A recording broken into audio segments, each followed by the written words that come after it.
Olá, vamos iniciar o estudo da química orgânica. Primeiramente, vamos citar os eventos mais importantes com relação ao histórico.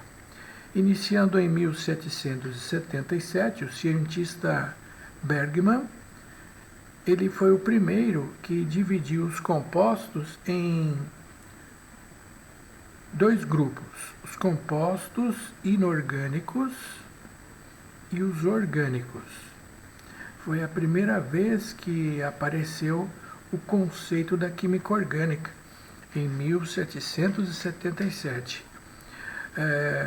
Os compostos inorgânicos, segundo Bergman, são provenientes do reino mineral. E os compostos orgânicos são provenientes dos seres vivos do reino animal. Inclusive, nessa oportunidade, a química orgânica era definida como a química que estuda os compostos dos seres vivos, inicialmente. Depois, em 1784, o pai da química moderna, o francês Antoine Lavoisier, realizou alguns experimentos com os compostos orgânicos. Ele concluiu o seguinte, que quando os compostos orgânicos reagiam com o oxigênio do ar através de uma reação química chamada reação de combustão, a reação de queima ou combustão dos compostos orgânicos originava sempre gás carbônico e água. Aí ele deduziu que se esses compostos orgânicos, quando queimados, originavam carbono e hidrogênio, consequentemente, eles deveriam ter em sua constituição os elementos carbono, hidrogênio, obrigatoriamente. Tinham que ter carbono, hidrogênio. Em outros casos, os compostos orgânicos poderiam ter também oxigênio, poderiam apresentar também nitrogênio. E esses elementos constituintes dos compostos orgânicos são denominados por Lavoisier de compostos organoides, formadores de vida. Em 1807, no início do século XIX, o cientista Berzelius estabeleceu a chamada teoria da força vital, que dizia o seguinte: os compostos orgânicos seriam produzidos somente pelos seres vivos por uma força que eles possuem, única e capaz de produzi-los. Segundo a teoria da força vital, vamos colocar aqui o significado: somente os seres vivos seriam capazes de produzir um composto orgânico. Então, caso nós necessitamos produzir um composto orgânico no laboratório, então isso não seria possível, porque só os seres vivos seriam capazes de produzi-los por uma chamada força vital única, capaz de produzi-los. Muito bem, esse é o significado da teoria da força vital. Aí depois, em 1828, o cientista Wöhler, ele derrubou a teoria da força vital porque ele conseguiu pegar um composto do reino mineral chamado cianato de amônio, que é inorgânico, é um sal inorgânico, e ele aqueceu esse composto inorgânico.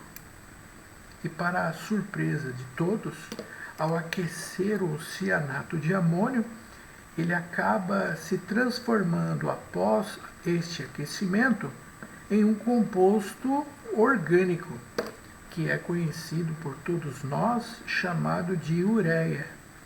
A ureia é produzida pelo nosso organismo, eliminado pela urina, produto da metabolização das proteínas. Então, essa foi considerada a primeira síntese de um composto orgânico produzido em laboratório.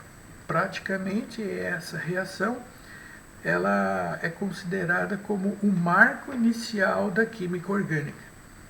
Todos, a partir desse momento, começaram a se interessar mais detalhadamente com relação a esses compostos orgânicos. Em 1858, o cientista Kekulé começou a ficar mais interessado com esses compostos orgânicos e começou a estudá-los mais detalhadamente. E chegou a algumas conclusões importantes. Primeira conclusão, ele diz que esses compostos orgânicos são constituídos todos obrigatoriamente de carbono. Todos os compostos orgânicos possuem obrigatoriamente o elemento químico carbono. Então começaram a fazer um estudo mais detalhado para ver o que o carbono tem de especial, que é constituinte desses compostos. Uma outra conclusão que o Kekulé chegou é que o átomo de carbono ele é tetracovalente, ou seja, ele faz 4 ligações covalentes. Recentemente nós já estudamos a ligação covalente. E com isso, ele acaba dando uma nova definição para a química orgânica. A química orgânica, que no século XVIII era definida como a química que estudava os compostos provenientes dos seres vivos, agora ela é definida como a química do elemento químico carbono. A química orgânica estuda os compostos do elemento químico carbono. Tá? Então muda, inclusive, a própria definição de química orgânica, que anteriormente ela era tida como a química dos seres vivos, agora ela é definida como a química do elemento químico carbono. Vamos colocar aqui a definição. Estuda os compostos do elemento químico carbono. A química orgânica é a química do carbono, certo? Muito bom. Então, nada mais justo e óbvio do que nós começarmos a estudar as propriedades do carbono. Então, 2 propriedades do carbono que eu gostaria de destacar. A primeira é a tetracovalência, que o Kekulé determinou, sendo que o átomo de carbono ele faz sempre 4 ligações covalentes, que podem ser 4 ligações covalentes simples, ou pode ser uma ligação covalente dupla, 2 ligações covalentes simples, ou ainda pode apresentar uma ligação covalente tripla, uma ligação simples, ou quarta possibilidade, duas ligações covalentes duplas no mesmo carbono. Só gostaria de deixar uma informação que toda e qualquer ligação simples chama-se ligação sigma, indicado pela letra grega sigma. Toda ligação covalente simples chama-se sigma. Toda ligação covalente dupla, uma ligação chama-se sigma, a outra chama-se ligação pi. E quando encontrarmos uma ligação tripla, na ligação tripla, uma ligação é sigma e as outras são ligações pi. Ok? Não se esqueçam, por favor, a ligação simples chama-se sigma, a ligação dupla, uma é sigma, a outra é pi, e a ligação tripla, uma ligação é sigma e duas ligações são pi. Outra característica peculiar que o carbono tem é a propriedade de formar cadeias. Cadeias são uma sequência de átomos de carbono ligados uns aos outros, formando uma cadeia carbônica. Essa cadeia, se tiver duas extremidades, chama-se aberta. Se tiver duas extremidades, ou pode acontecer da cadeia não ter extremidades e apresentar-se em forma de um ciclo. Nessa cadeia cíclica, ela não tem extremidade e por esse motivo ela é classificada como uma cadeia fechada.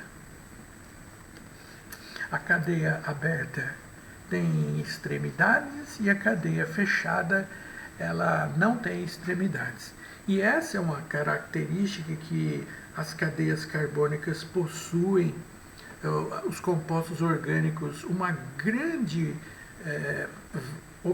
variedade de compostos devido à propriedade de ligar-se a outros átomos de carbono formando cadeias. Nessas cadeias existe uma classificação dos átomos de carbono que são classificados como carbono primário, secundário, terciário e quaternário. Vamos rever esta classificação usando este exemplo que eu vou colocar aqui. Observem.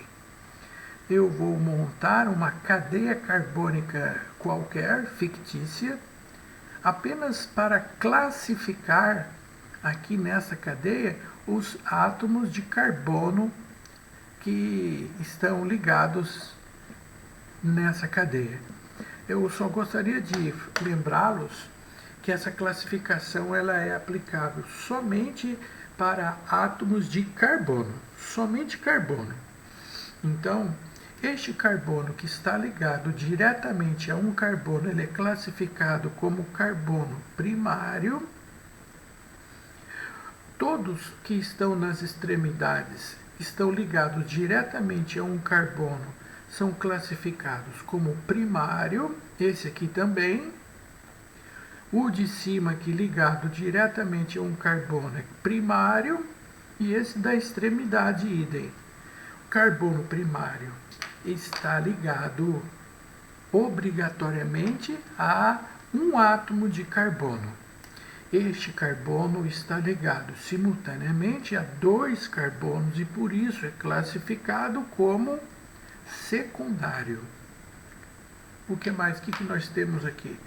Este carbono está ligado simultaneamente, notem, a 4 átomos de carbono. 1, 2, 3, 4. E por isso é classificado como carbono quaternário.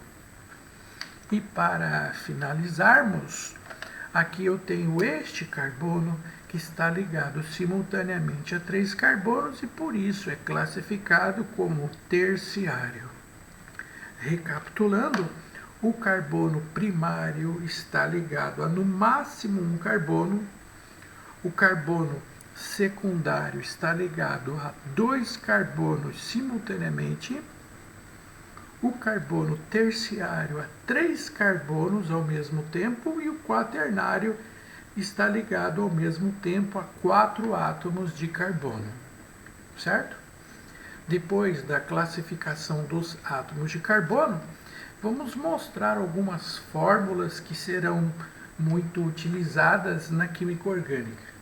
Por exemplo, como o átomo de carbono, ele com as ligações simples tem uma conformação chamada tetraédrica, essa é a forma real, correta, de se representar uma cadeia carbônica, com a geometria do átomo de carbono do tipo tetraédrica, e essa forma real dos átomos de carbono com as ligações em forma de um zigue-zague chama-se fórmula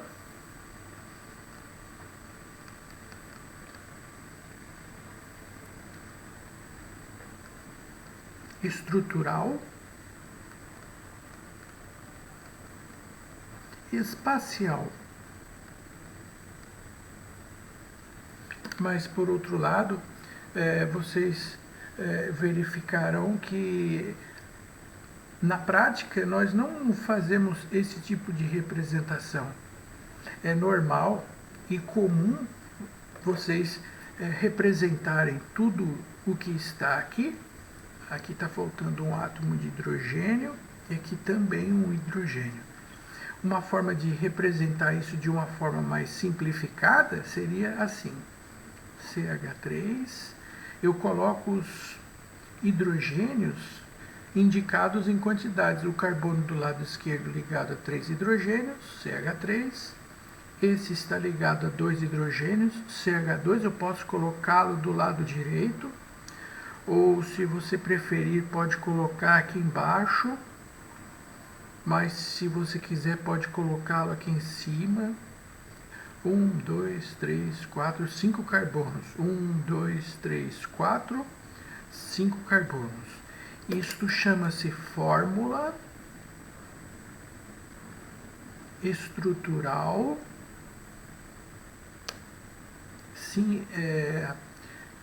fórmula estrutural simplificada.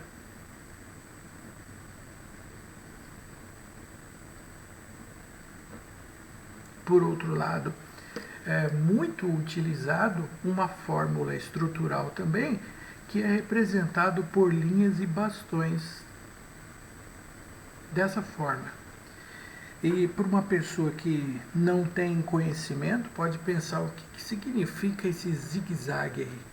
A resposta é que cada vértice que vocês encontram aqui, você tem um átomo de carbono em cada vértice. 1, 2, 3, 4, 5. Cada átomo de carbono, ele é tetracovalente, então ele faz sempre 4 ligações. Então eu vou verificar quantas ligações ele está fazendo. E o que faltar para completar 4 ligações, eu completo com hidrogênios. Esse carbono da esquerda tem uma ligação apenas, para 4 faltam 3. Esse de cima tem 2 ligações, para 4 faltam 2. Esse da direita também, 2. O de cima tem 2 ligações, para 4 faltam 2. E esse da direita tem uma ligação, para 4 faltam 3. Isso que eu acabei de fazer chama-se fórmula de bastões.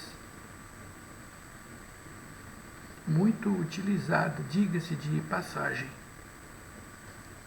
Ok? Existe uma outra maneira de representar as cadeias, que é através das fórmulas de bolas. Na verdade, essas bolas são modelos para o átomo de carbono existente em uma cadeia carbônica. Essas bolas maiores representam os carbonos. E essas bolinhas menores representam os átomos de hidrogênio. Vamos colocá-los aqui em outra cor. Dessa maneira aqui, ó. Isso aqui chama-se fórmula de bolas, que na verdade é a forma real, né? Como nós representamos essa estrutura. E no final de tudo que eu acabei de representar, eu tenho o número de átomos existentes na molécula. Então, primeiro eu vou colocar o número de átomos de carbono. Quantos átomos de carbono eu tenho? 1, 2, 3, 4, 5. Depois do carbono, sempre o hidrogênio, que são ao todo 1, 2, 3, 4, 5, 6, 7, 8, 9, 10, 11, 12 átomos de hidrogênio.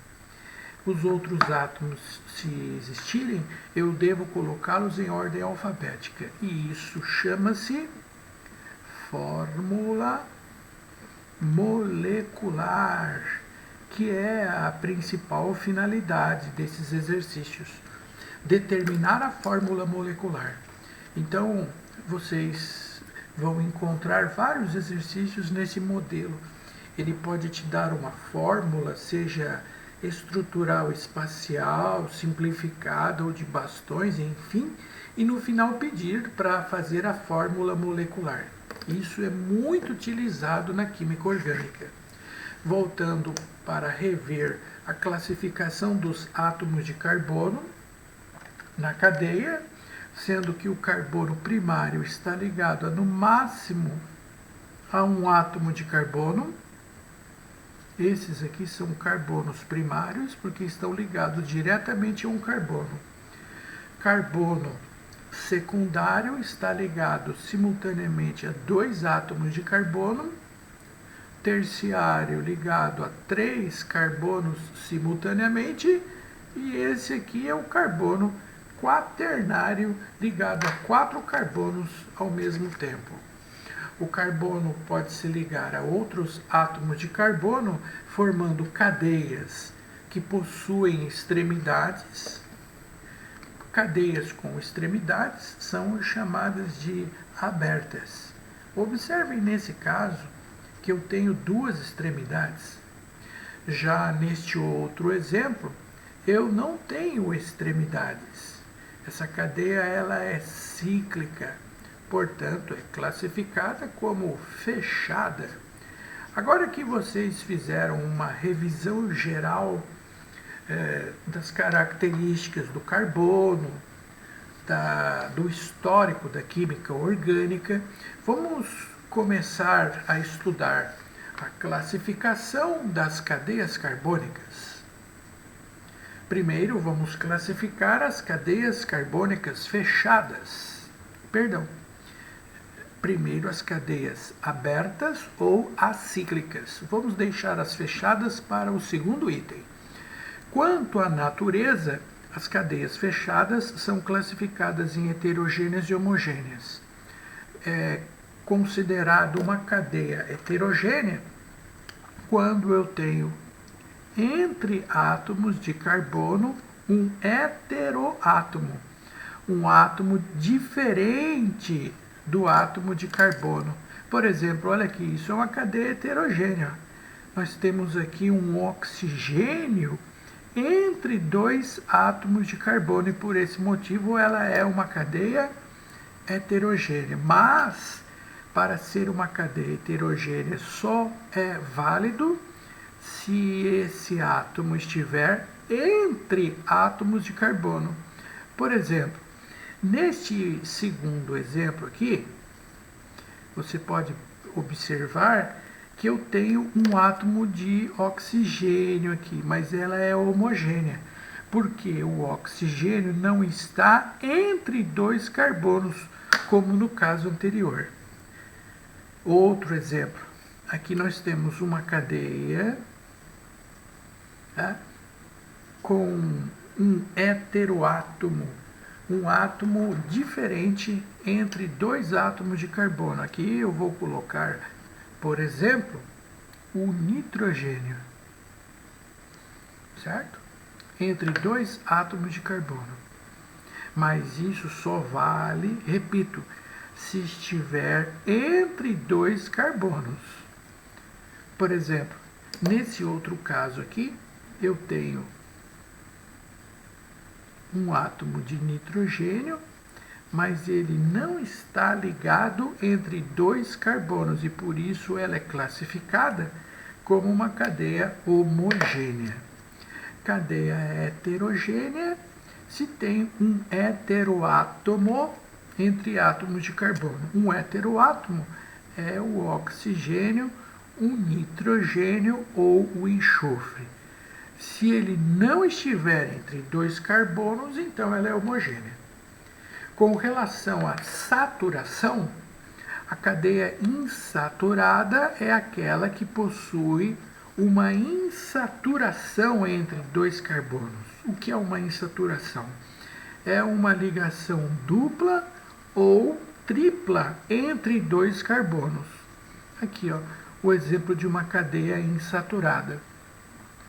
Outro exemplo de cadeia insaturada que possui uma insaturação entre dois átomos de carbono. Olha aqui outro exemplo. Mas só vale se essa ligação dupla ou tripla estiver entre dois carbonos, certo? Por exemplo, nesse caso aqui, eu tenho uma ligação dupla, mas a ligação dupla que eu coloquei aqui, ela não está entre dois carbonos. Por esse motivo, ela é saturada. Outro exemplo. Aqui eu tenho uma cadeia que tem uma ligação tripla, mas ela não está entre dois carbonos e por isso é saturada. Para a cadeia ser insaturada, a ligação dupla ou tripla tem que estar entre dois carbonos. Normal e ramificada. Uma cadeia ramificada é aquela que apresenta mais de uma extremidade contendo átomos de carbono. Por exemplo, neste caso aqui, eu tenho duas extremidades contendo carbono. Mas se eu colocar um carbono aqui embaixo, ó, notem, aí eu passo a ter três extremidades contendo carbonos. Essa é uma cadeia ramificada. Já a cadeia é classificada como normal se ela tem apenas duas extremidades na cadeia carbônica. Nesse caso aqui, só tem uma extremidade com carbono do lado esquerdo e uma do lado direito. Tá? A classificação número 2, agora sim, vale para as cadeias fechadas ou cíclicas. Primeiramente, as cadeias fechadas do tipo aromáticas. Uma cadeia, para ser aromática e fechada, ela tem que ter obrigatoriamente este perfil: 6 átomos de carbono e com 3 ligações duplas alternadas, obrigatoriamente. Como o carbono ele faz 4 ligações, a ligação que está faltando é de um átomo de hidrogênio. Acontece que esta cadeia fechada com 6 átomos de carbono, com 3 ligações duplas alternadas, quer dizer, um carbono tem uma dupla, um carbono sem dupla, um carbono com dupla, outro carbono sem dupla. Essas ligações duplas não têm uma posição fixa. A ligação dupla está aqui nesse carbono. Na verdade, pode estar nesse carbono aqui ou ele pode estar nesse outro carbono aqui. Aí o aluno olha e se confunde, mas afinal de contas, o carbono está na posição do lado esquerdo ou a ligação dupla está no carbono do lado direito? Qual a posição é correta? Eu respondo para vocês. Na verdade, a ligação dupla ela está simultaneamente em todos os átomos de carbono ao mesmo tempo. Todos os carbonos encontram-se com a ligação dupla. O termo correto é ela está deslocalizada, ou seja, ela não tem uma posição definida, fixa. Ela está em todos os átomos de carbono simultaneamente. Isso, portanto, implica em uma fórmula que vai representar todas as anteriores, que é esta fórmula que vocês já estão habituados a encontrar nos exercícios. Um hexágono, né? E no meio dessa figura, um círculo. O que isso significa? Isso é a estrutura do famoso e conhecido benzeno, ou também conhecido como anel aromático.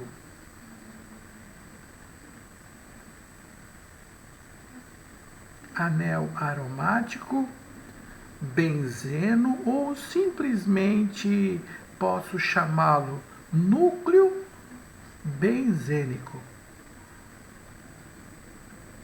Repetindo, são 6 átomos de carbono, tá?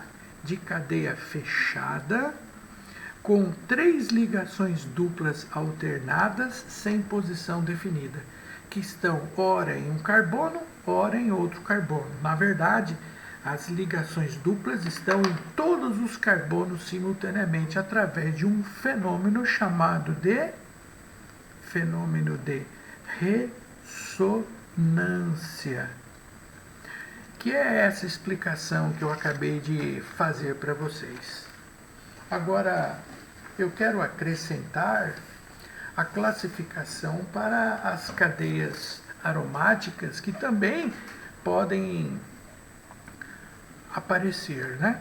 Cadeias aromáticas, elas podem ser classificadas em mononucleares.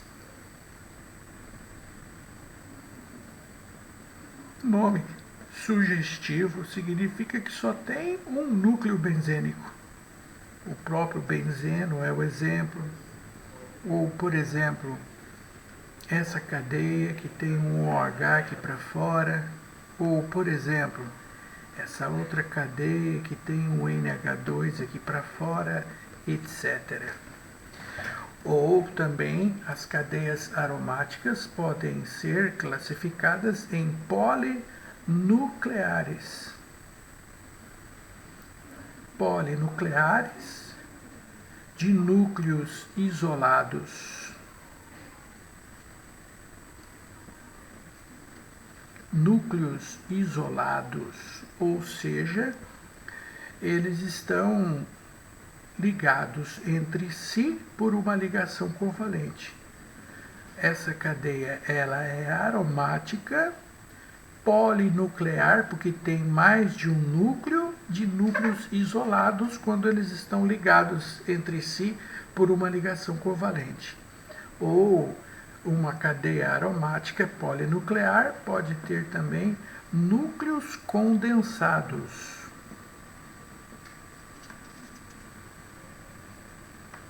Deixa eu me ajeitar aqui. Núcleos condensados, eles estão colados entre si. Por exemplo, assim, ó.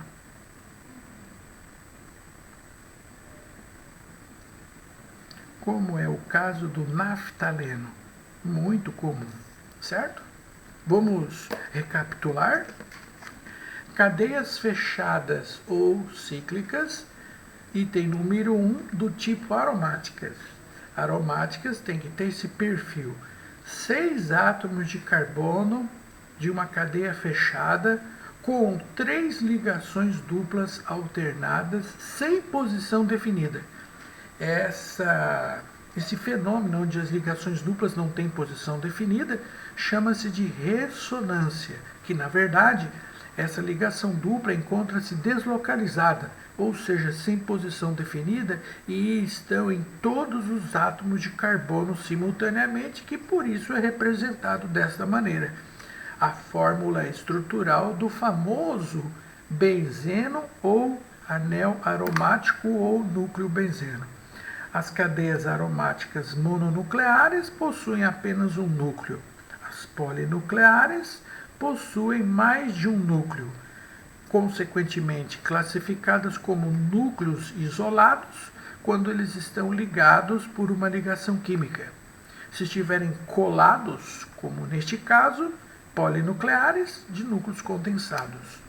Se a cadeia fechada ou cíclica não for aromática, então essa cadeia será classificada como alicíclica.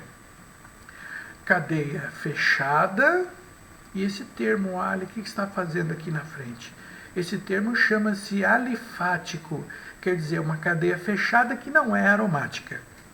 Exemplo, o critério aqui das alicíclicas é o mesmo das cadeias abertas, exatamente a mesma coisa.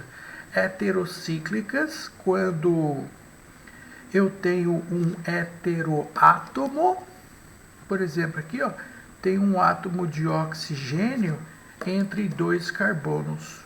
Ou pode ser, por exemplo, nesse caso aqui, ela é heterocíclica porque tem um heteroátomo. Aqui no caso é o nitrogênio entre 2 carbonos e no anterior é o oxigênio. Mas só serve se estiver entre carbonos, tá? Nesse exemplo aqui, a cadeia ela é fechada, ela tem um oxigênio, mas não está entre 2 carbonos, por isso é homocíclica.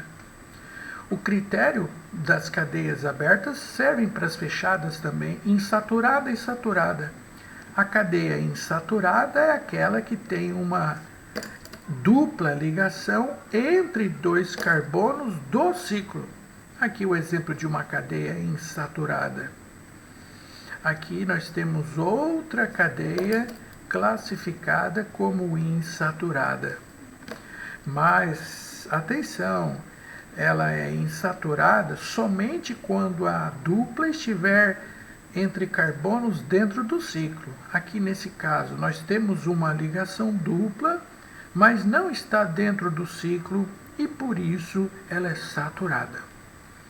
A cadeia ela é ramificada quando eu tenho para fora do ciclo uma extremidade contendo um átomo de carbono. Mas só vale se for carbono. Por exemplo, aqui nós temos uma cadeia fechada e aqui para fora tem um OH. Isso não é ramificação. A ramificação se estabelece somente se estiver átomos de carbono para fora do ciclo. 2 observações finais. As cadeias alifáticas são todas as cadeias abertas ou fechadas que não são aromáticas. Qualquer cadeia aberta ou fechada que não é aromática. Isso, inclusive, justifica esse termo alicíclica. Cadeia cíclica alifática.